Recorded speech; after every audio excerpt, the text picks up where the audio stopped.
Me da mucho gusto tener la oportunidad de platicar esta mañana con Carlos Fragoso. Él es ingeniero químico, consultor en agua y medio ambiente, es experto en plantas de tratamiento y gestión hídrica, uno de los temas hoy en nuestro país, en Baja California, la crisis hídrica. Carlos, muy buenos días.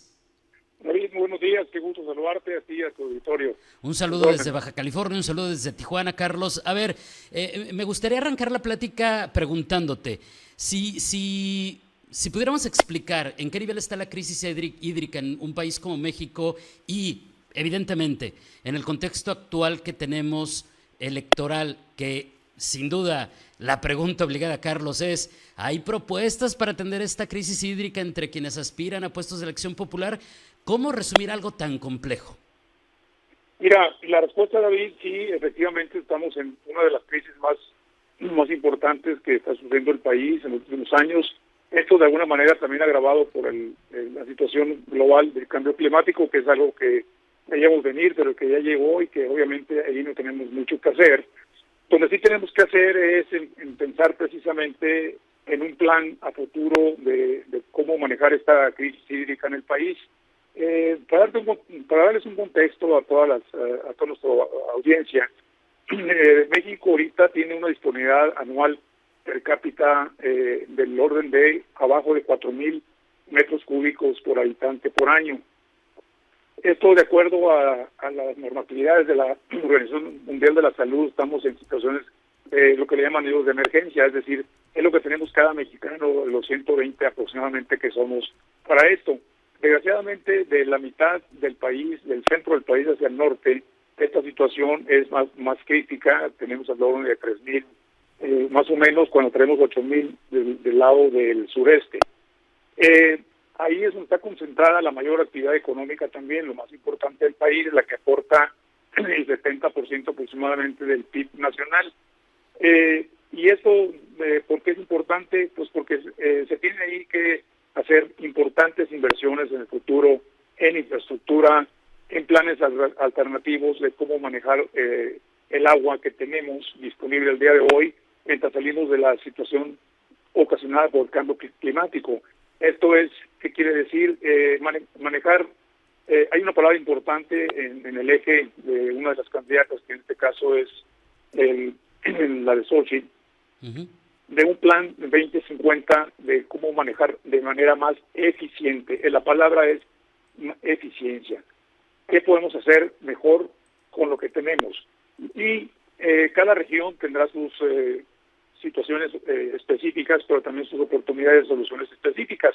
En el caso del uso del agua en el campo, pues una de las propuestas de ella es precisamente invertir lo suficiente en infraestructura que lleve a mejorar su eficiencia a base de tecnificar mejor el campo, de tener mejores tecnologías de uso para que cambios de uso de cultivos también, para que el 75% aproximadamente, que es la cantidad que usa el campo versus el resto de las actividades económicas, pues se pueda manejar con lo que tenemos.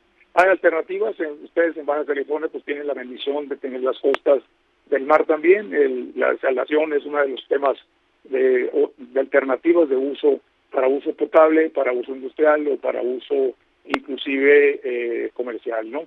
¿Qué está haciendo esta plataforma, esta visión hacia el futuro en caso de ser factible la obtención del triunfo?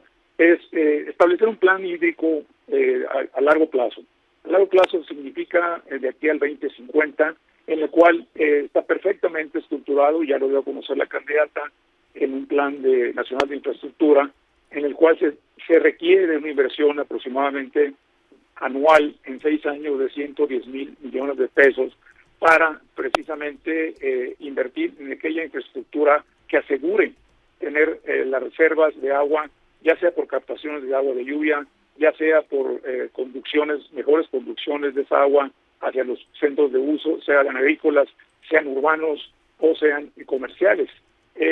Esto no tendría que quedarse ahí, esto tiene que ser de alguna manera un modelo de inversión más continua. Y por darles también una idea y un contexto a nuestro público, es que en este sexenio que está terminando, pues decirles que desgraciadamente se invirtió cero en infraestructura.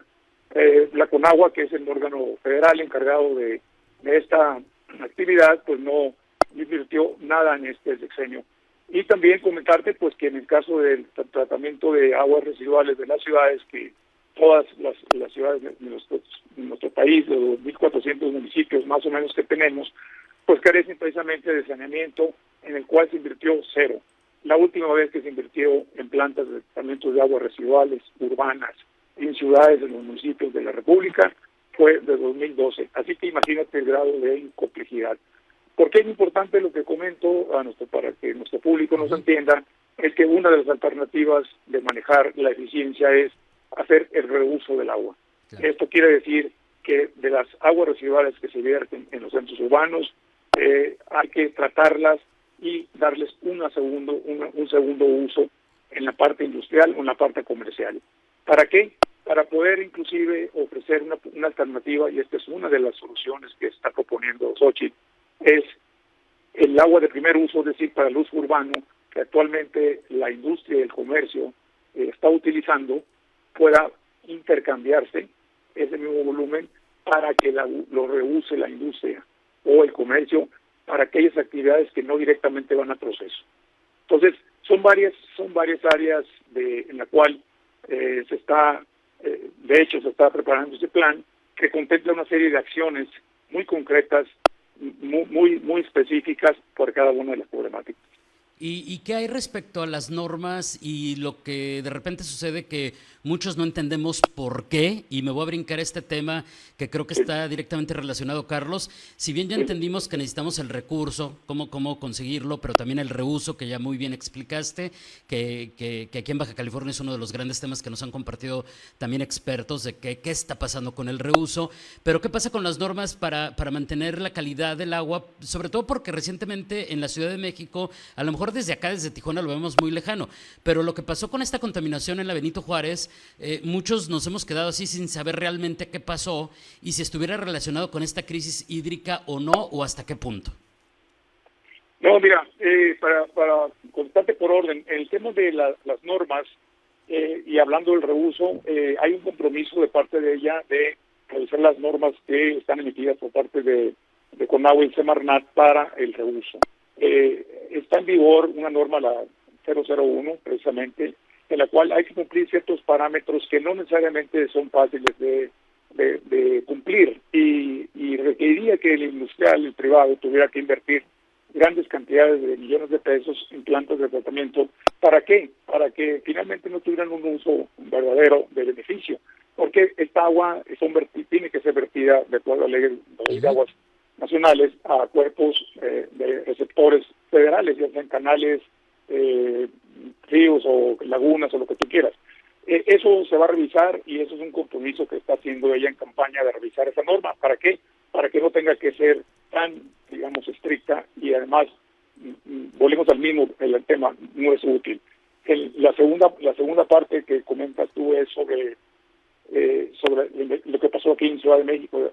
Ciudad de México es un caso por sí mismo único, una situación crítica. El tema de la contaminación, me voy a ir exclusivamente al tema que me preguntas.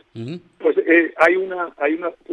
salió una situación de una contaminación por hidrocarburos en varias de las colonias de la alcaldía Benito Juárez, que se encontró por análisis que se efectuaron de que era un origen de hidrocarburos, tipo gasolinas, tipo diésel o cualquier hidrocarburos derivados de los que se llaman de cadena larga, ¿no? Esta situación seguramente no se ha determinado, no se ha seguido el estudio, pues seguramente fue de alguna manera contaminado a través de un pozo. Cerca de ese pozo famoso de Alfonso XIII existe una lumbrera del metro cercana que pudo haber sido, todas estas son hipótesis todavía, pudo haber sido causado por alguna fractura derivada de los movimientos sísmicos que hay en la Ciudad de México, los microsismos, o también probablemente, todos son probabilidades, a que se haga un estudio muy a fondo, es muy minucioso, es uno de los compromisos también de campaña de ella, de que haya sido provocado también por un tema de fuga de uno de los acuíferos, ¿no? Entonces, es un tema muy puntual, sí es real, lo que se tiene que es tomar una decisión de, primero, confirmar exactamente el tipo del producto. Claro, esto es un tema que está en el orden federal, porque ya que hablas del acuífero, los acuíferos a nivel, por ley, a nivel nacional, pertenecen a la CONAGUA y es la entidad federal que debe de tomar cartas en el asunto. Pero una vez llegando, si es el caso del gobierno, pues uno de los compromisos es realizar este tema. Muy bien. Carlos, nos queda un minutito. Te preguntaría algo breve que nos pudieras comentar respecto a los proyectos de desaladoras, porque sí hay una controversia respecto a si sí sería un método, que si es algo para salir al paso o que si es una visión realmente a largo plazo el tener desaladoras por los residuos que todavía la tecnología para desalar generan. Mira, la respuesta es sí. De hecho, en uno de los ejes principales de la infraestructura hídrica que ha planteado ya de forma pública la candidata es la desaladora es una de las alternativas viables, técnica y financieramente es viable. Ha avanzado mucho la tecnología de la insalación desde que se inició, primero de ser un proceso caro y complicado por el tipo de los residuos que hay que regresarlos al mar o depositarlos, pero ahora ya hay muchos avances al respecto, ya no se intensiva en el uso de energía eléctrica, que era otro tema, existe también tecnología para ello. En conclusión, está, porque pues, obvio el tiempo, en conclusión es uno de los métodos que están contemplados como alternativas para completar y aliviar un poquito esta crisis en general hídrica que está pasando en el país, sobre todo aquellas ciudades que están de manera de manera ubicada cerca de la Sí, de cerca del mar, pero también pues tan lejos del agua dulce como nosotros que no tenemos por dónde. Carlos, muchísimas gracias.